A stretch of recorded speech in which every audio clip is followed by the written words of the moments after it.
Hi all, welcome to Narayana online digital classes. We are going to see 18th March 2021 evening session paper chemistry part, and which the questions were purely on memory based given, right? So this is the first question given here. Aniline on treatment with concentrated HNO3 and concentrated sulfuric acid gave the three products here A, B, C, orthonitro, metanitro and paranitro. And here select the correct order of percentage yield of the products A, B, C respectively, they are asking. And as you are taking that aniline and it is nitration mixture, and which is particularly we can say that as nitration takes place at ortho or meta or para if you consider. Normally aniline NH2 group we have over benzene, and the NH2 group normally because of having lone pair and it can act as ortho and para directing group. But because of the acidic medium which was taken in nitration mixture, this NH2 now changes to NH3 plus, and as it becomes NH3 plus, so it acts as meta directing group also. So instead of ortho product measure, we can expect that meta product also in a very good proportionate. And overall, we can get that the para product is around 51% and meta product is around 47%, and this ortho product is only 2%. Because of this directive influence of NH2 group, and in acidic medium because of the protonation which has NH3 plus now and which act as meta directing group also. So that considerably meta percentage also relatively more. And among the three here which has maximum percentage here if you identify, so C is more than B and then A. So which option we have here is the option 4.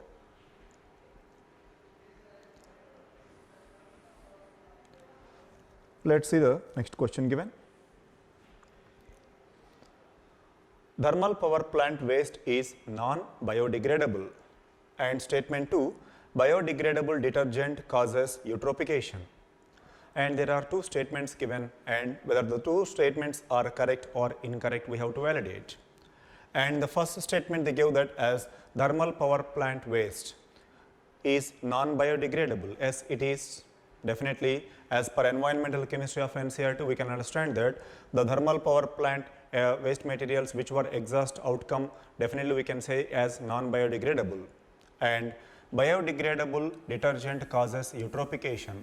As we know that eutrophication is nothing but, so the water bodies become excess in nutrients if the biodegradable materials are more in quantity. So that the statement 2 also correct and statement 1 also correct. And so that we can say the first option is correct, as statement 1 and statement 2 both are correct here. Environmental chemistry. Next, compound A react with benzene sulfonyl chloride, or which we can call as tosyl chloride, to form B, and B is soluble in NaOH, so which is nothing but Hinsberg reagent. So Hinsberg reagent is used for identification or distinguishing of primary, secondary and tertiary amines. And when you are taking that primary amines are NH2 if you are taking that, and benzene sulfonyl chloride we can represent that as, so this is benzene sulfonyl chloride representation. And whenever you are taking this reaction between primary amine and benzene sulfonyl chloride or tosyl chloride, so HCl will go out, and the remaining product we have here as RNH, here S double bond O, benzene ring C6H5. So this is the substance we have, and this substance which is, we can say that as soluble in alkali. If it is soluble in alkali, that is what we can write as primary amines. And if it is secondary amine, you will get the same similar compound but which is insoluble in alkali. And if it is tertiary amine, as there are no hydrogens available, and we can say there is no reaction with respect to Hinsberg reagent or tosyl chloride. So this total idea is over Hinsberg reagent for identification of primary, secondary and tertiary amines. Primary amines will give positive test and the respective material is soluble in alkali. Secondary amines also will give positive test but which is insoluble in alkali, but tertiary amines do not react. So as per the idea, as it is reacting with tosyl chloride and which is soluble in alkali, so it should be a primary amine. So which is primary amine among the list? Option 1, it is secondary amine. Option 2, it is tertiary amine. Option 4, it is tertiary amine. And option 3, which is a primary amine. So answer is option 3. Let's go for the next question then. So this is the next question. What products are obtained when 1-methoxynaphthalene react with hydroiodic acid HI? So when you are taking that 1-methoxynaphthalene, so this is 1-methoxynaphthalene, and when you are allowed to treat with HI, so we can say that HI cleavage of ethers respectively, so that CH3 is taking the iodine and this phenoxide ion is taking the hydrogen, and you are going to get hydroxy group over naphthalene. So here this is the major product of the reaction. So the final products of the reaction will be these two. So as per the options given, so it is not the first option and it is not the second option, and we can say that it is third option.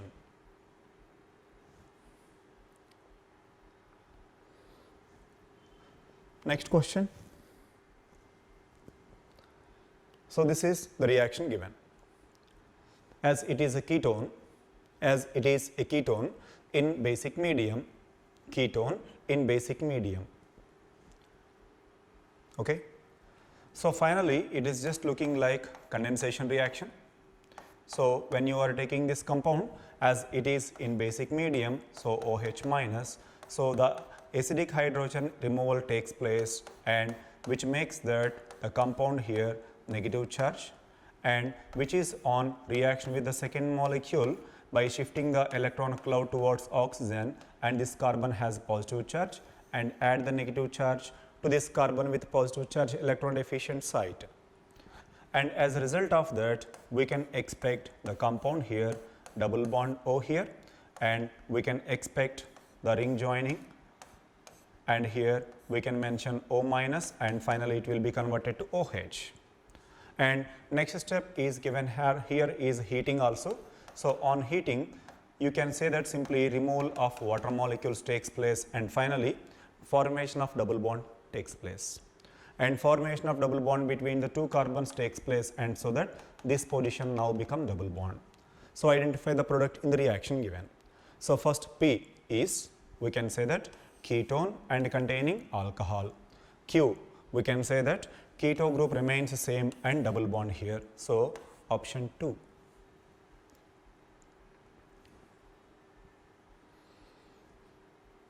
Okay. Next, match the following is given, and some of the materials from Chemistry in Everyday Life, and right side their purpose and the respective composition, or some compounds also given here.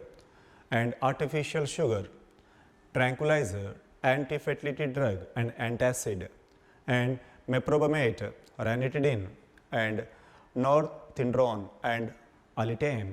These are the column 2 given, and we know that antacid is undoubtedly ranitidine, it is very easy, and artificial sugar is nothing but alitein, so very easy to match them as we know very well.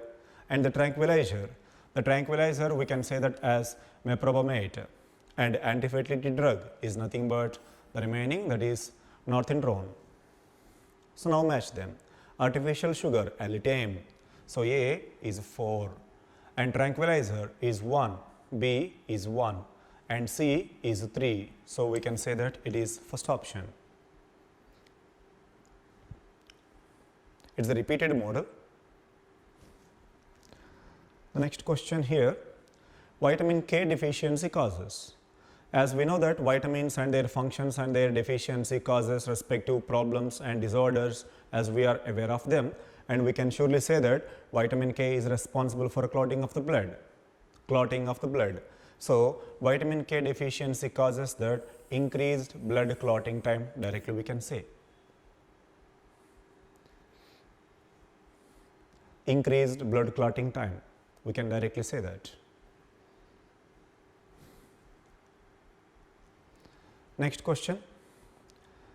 So, they gave a compound, and in the compound they are asking hybridization of the marked carbon atoms A, B, C respectively are. See that last carbon is A, and which is terminal carbon, and for the terminal carbon there is no double bond connected, so that there are 3 hydrogens available. As 3 hydrogens available here, so we can definitely say that 3 valencies are with hydrogens and 1 valency is with carbon left side. So, total 4 valencies are there. So, position A, we can say that it is sp3 hybridized. And let us go for position B. And for position B, as there is double bond, so definitely we can say that it is sp2. And position C, total in benzene ring, as we know that all carbons are sp2 hybridized. So, position C also sp2 hybridized. So, the answer we can say that sp3, sp2, sp2. So, sp3, sp2, sp2.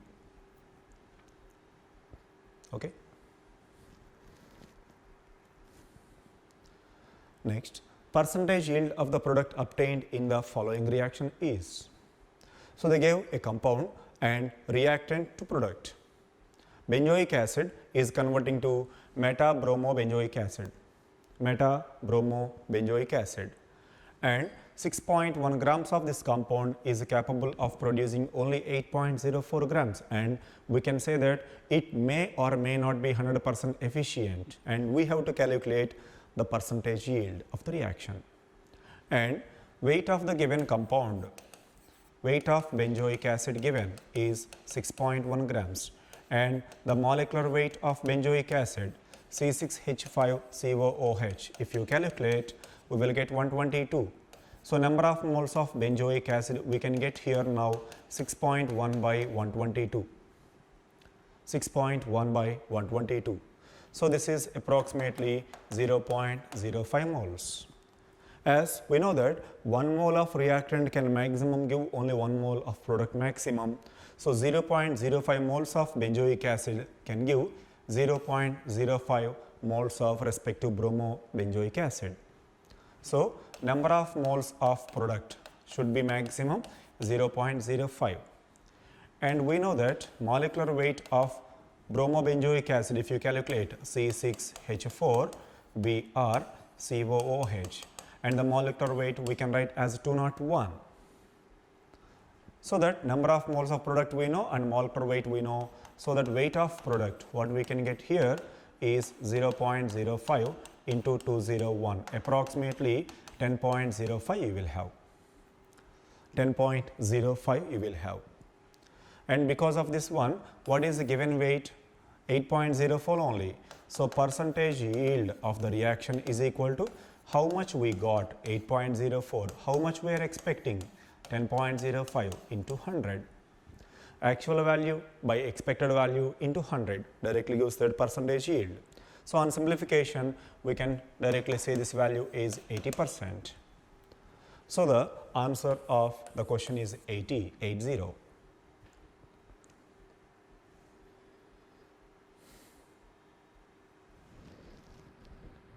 Next question. In the reaction of benzamide with hypobromite, CO group is obtained in the form of. CO group is obtained in the form of. As we know that benzamide is nothing but CONH2, and which is on reaction with hypobromite. So, BrO minus, or we can write that Br2 in OH minus, which is nothing but Hofmann bromamide degradation reaction. Hofmann bromamide degradation reaction. So, the first step we are going to get the compound here as NCO we can get, and which finally we are going to get the final product here as NH2 plus CO2 is always obtained in the form of CO3 minus 2, carbonate ion, because it is a solution medium. And here we can say that amides will be converted into primary amines. Amides will be converted into primary amines. So this is what we can write Hofmann bromamide degradation reaction. So as we can say that the CO group of benzamide is now going out as CO3 minus 2.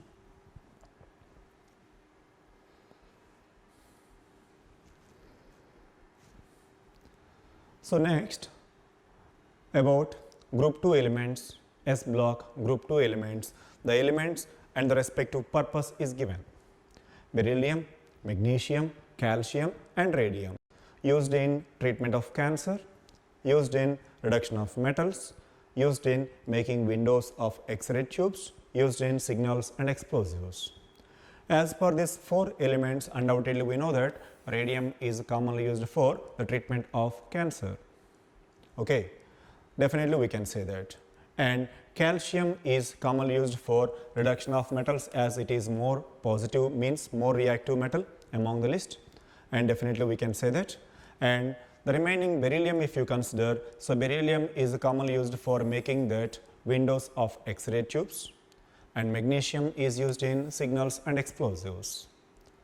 So for A it is R, and for B it is S, and for C it is P, and for it is C it is Q, and for D it is P. So we can say that the correct matching is 1.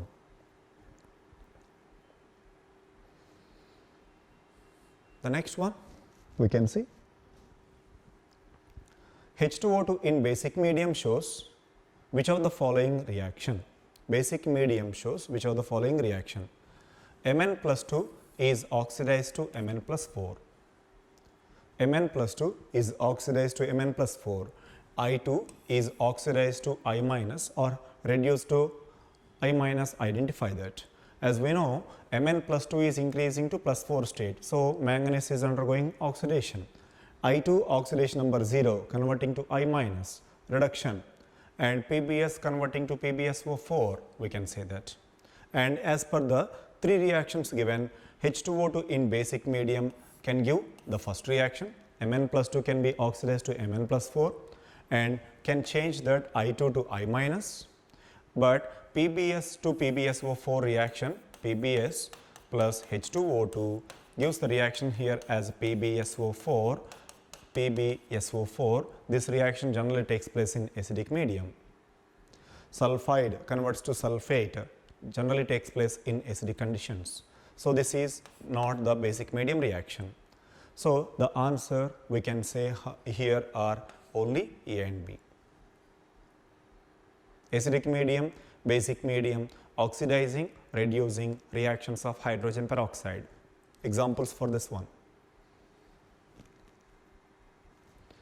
So next question is given here. An ideal gas is taken in a container which is divided into 2 parts by a partition. So when you are taking that ideal gas, as 2 parts were taken here by the partition plate, entropy of part 1 is S1 and S2. And whenever the partition is removed,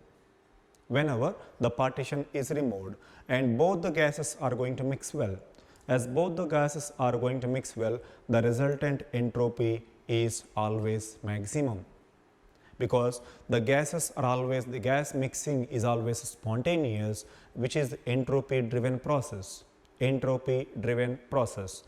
so that the total delta S of the system or total delta S will be always positive, which makes that the process spontaneous. And as we know, entropy is an extensive property, so extensives can be directly added up. So we can say that as per that, S1 plus S2 is the overall entropy whenever the partition plate is removed. Or we can use that total entropy is equal to minus Ni ln Xi, also sigma summation, also we can use that. Okay. And this is the question given next. 2A gives A2. Temperature is given, equilibrium constant is given, delta G naught of the reaction is given, and R also given. X they are asking. So, which means that we have to identify relation between delta G naught and K equilibrium.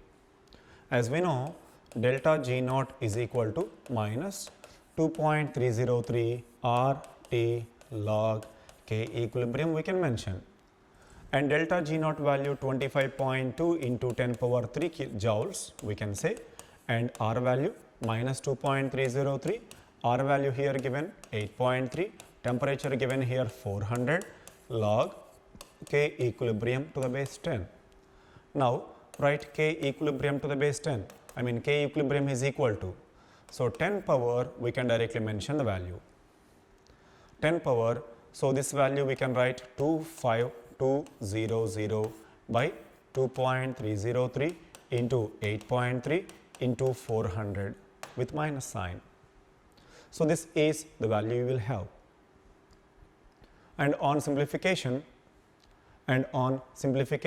what the answer we will get, identify, and the total value we have to write x into 10 power minus 4, x into 10 power minus 4.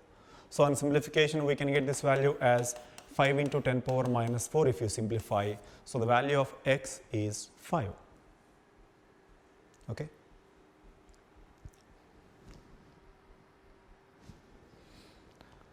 The first order reaction T half is 1 minute.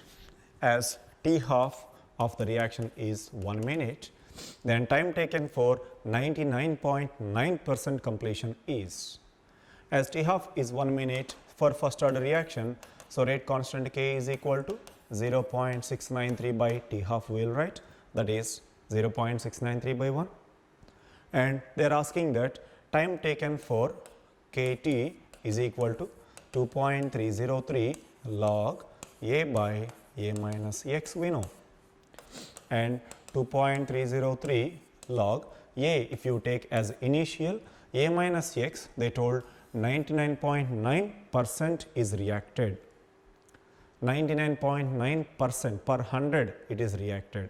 So per 100 moles of A, or if you start with 1 mole, and how much part is left over, identify.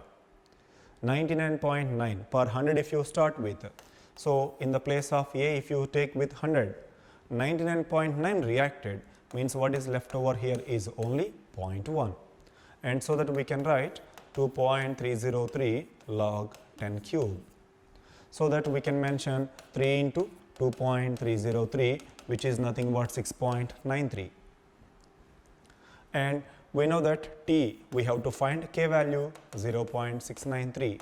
So T is equal to 0.693 ones and tens. So T is equal to 10 minutes we can say. So or else we can directly say that T 99.9% is equal to 10 times of T half we can directly mention.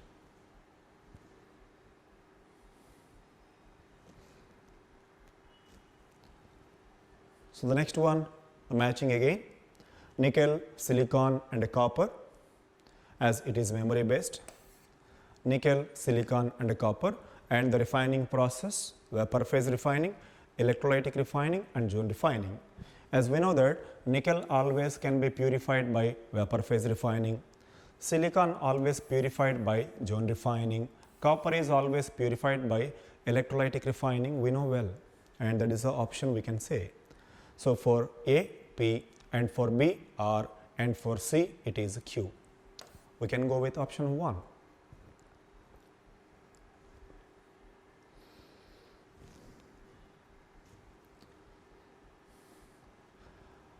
Next, they give two statements here.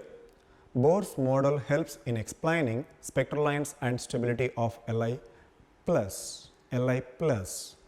Bohr's model fails to explain the splitting of spectral lines in magnetic field. So two statements are given, and the first statement they mentioned Li+. Is Li+ a single electron species or a multi-electron system if you identify? Hydrogen, helium, lithium. So lithium atomic number 3, and we have only +1 charge, so only 1 electron is lost, and the remaining 2 electrons are there with lithium. So Li+ has the configuration of 1s2 we know well, so it has 2 electrons, it is not a single electron system. And as we know, Bohr's theory is strictly applicable for single electron systems only. So, statement 1 is false. And statement 2, Bohr's model failed to explain the splitting of spectral lines in magnetic field as well as electric field. Yes, it failed to explain Zeeman effect and Stark effect well. So that we can say the second statement is true and the first statement is false. First one is false and the second one is true. Okay. Next, cadmium sulfide and titanium oxides have charged colloids. So what is the charge on cadmium sulfide and titanium oxide? And we know that metal sulfide salts generally have negative charge and metal oxides salts generally have positive charge. So the sulfide salts are negative and oxide salts are relatively positive. So we can say directly negative and positive.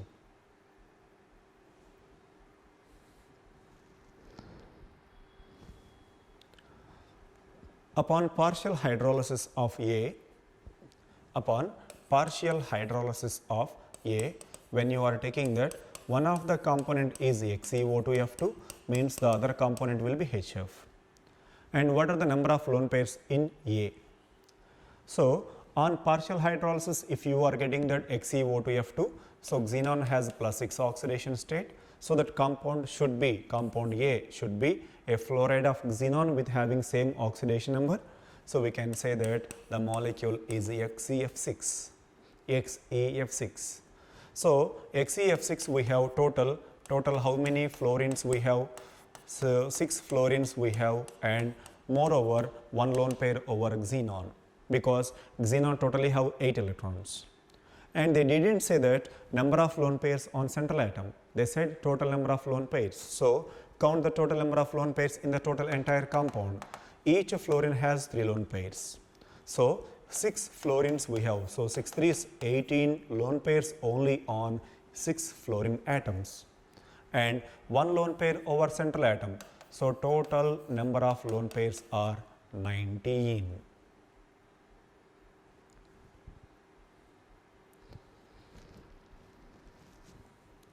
Next, copper sulfate 5H2O has X secondary valencies of copper and Y H2O molecules are bonded through hydrogen bonding. X and Y respectively are. In copper sulfate aqua complex, we can mention this total complex as CuH2O4, SO4.H2O monohydrate. So, we can say that the water molecules which were mentioned in the square bracket represent that the secondary valencies which are nothing but the coordination number. So, that coordination number of copper is 4 here and the outside water molecule, hydrated molecule, is representing that the water molecule is bonded to the respective compound via hydrogen bonding. So, hydrogen bonding water molecules are 1 here and coordination number water molecules are 4 here. Total 5 water molecules. So, 4 comma 1 we can say.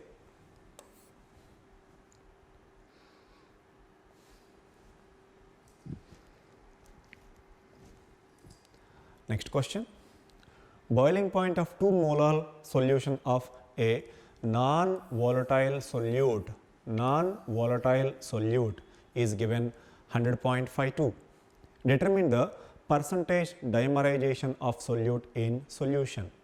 They give molality 2 and we know that delta Tb is equal to I into Kb into molality. So, delta Tb is 0.52.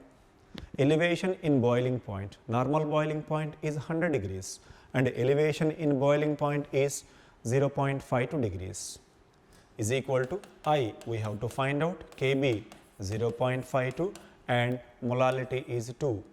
So, we can write I is equal to 1 by 2. We can write I is equal to 1 by 2, which means that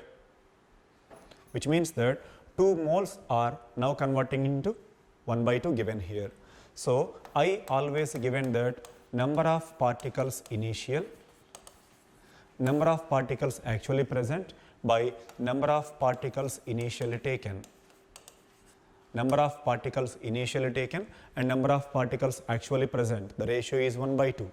So we can say that here as 1 by 2 now. So number of particles right now present is 1. So 2 gives 1. 2 gives 1.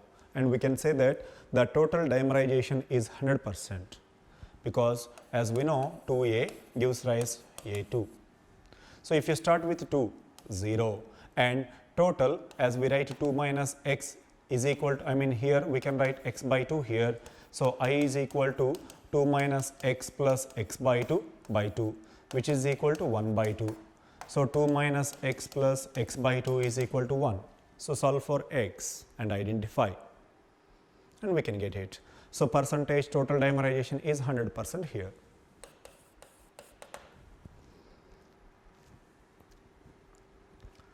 The next one, arrange the following species in decreasing order of oxidation numbers of nitrogen. Oxidation numbers of nitrogen. As they are asking that oxidation numbers, so calculate the species now, identify the species NO, N2O, NO3 minus and NO2. So we know that NO oxidation number of nitrogen is plus 2, N2O oxidation number of nitrogen is plus 1, NO3 minus oxidation number of nitrogen is plus 5, and NO2 it is plus 4. So identify that. So highest to lowest, NO3 minus, then NO2, then NO, then N2O. So we can say that option 1. Next, let us go for the 24th one.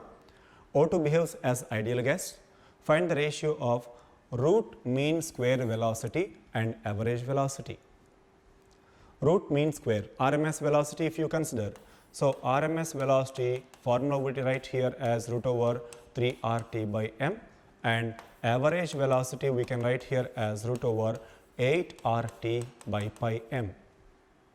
So for the same gas and the same temperature, as it is the same gas and the same temperature, when you are taking the ratio here, m and RT gets cancelled. So we can mention that here as, so final value identify. The final value we can write here as root over 3 pi by 8. Root over 3 pi by 8.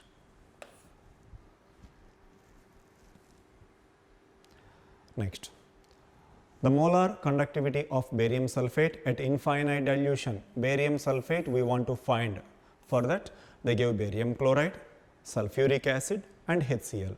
Kohlrausch law application in electrochemistry. Total equivalent conductance of barium sulfate, we can express that as equivalent conductance of BaCl2. Molar conductance if you are taking that, so molar conductance of barium chloride plus sulfate we want, so molar conductance of H2SO4 minus 2 times the molar conductance of HCl we can mention. So BaCl2 value 278 and H2SO4 value 860 minus 2 times of 426.